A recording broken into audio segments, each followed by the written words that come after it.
You imagine rigidity as equating to sustain. Take a Les Paul, a solid body electric guitar with this big thick neck. It's got this really rigid body, the strings anchored really solidly to it. You pluck that note and man, it has a lot of sustain. It goes for a really long time. And then on the other end of that spectrum, you think of the need for volume. And that's all coming from air movement. To do that, I need something very flexible.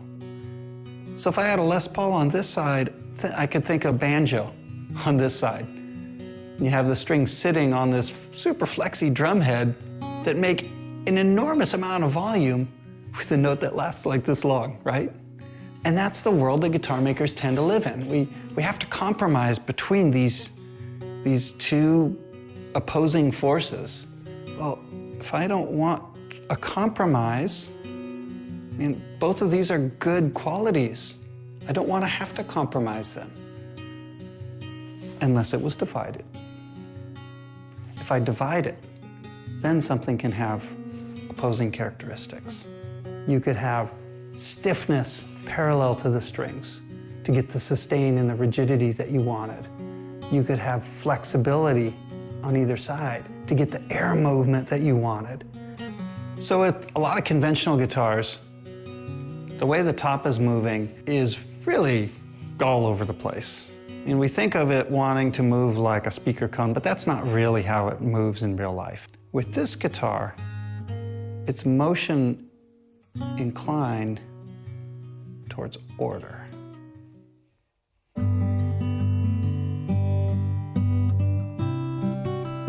When I think of sour notes, the common experience is a guitar that isn't quite in tune. If you think of intonation, and think of what the word means, it's in tune, the in-tuneness of those notes. That's where the word intonation comes from. Some things just can't be in tune. And that's because the notes that we actually play are a little bit wrong. They're a little off. And when they're a little different, there's a little friction there. They kind of rub. And it comes across as a little bit of disharmony between the notes that we're playing and what the guitar is actually capable of delivering.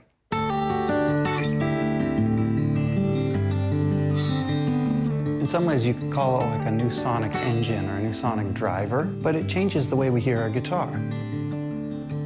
That's really what's going on here, is it's producing notes in different ways. You can take away some of the chaos, the friction, the conflict. What you get is balance. Because every note has the same power and the same quality of character. So now, as a player, rather than hitting a big open position chord and just hearing and appreciating the power of that low end, the whole guitar's register has that level of responsiveness where you could play high on the fingerboard and enjoy the same powerful expression everywhere.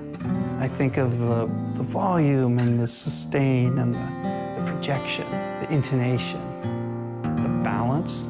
All of these things add up to freedom for a musician. They give you a freedom of expression that we haven't heard in our guitars before.